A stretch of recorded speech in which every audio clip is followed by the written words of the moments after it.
semua. Okey, sejauh manakah kita faham tentang matriks pembelajaran? Kali ini saya akan jelaskan secara ringkas tentang apa itu matriks pembelajaran.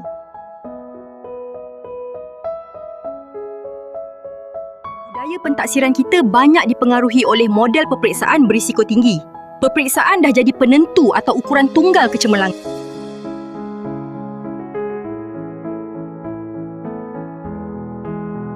Realiti pendidikan moden menuntut sesuatu yang lebih matang. Kita kena tahu di mana kedudukan sebenar penguasaan asas murid dan bagaimana sistem boleh membantu mereka bergerak ke tahap seterusnya. Kita perlu memahami maksud sebenar istilah matriks.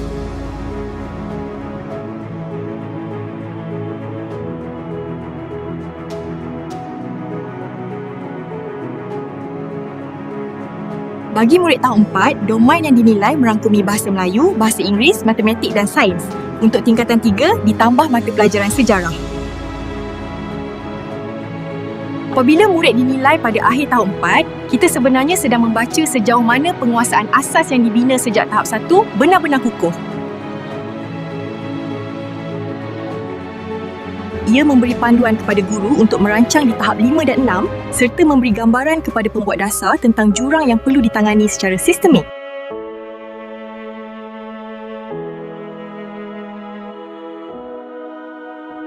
Objektif pendidikan yang baik bukan tentang mencari siapa paling tinggi, tetapi memastikan setiap murid mencapai tahap asas yang diperlukan sebelum melangkah lebih jauh.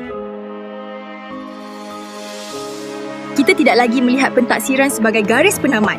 Kita kena pastikan mereka sampai ke destinasi dengan lebih terarah dan lebih yakin.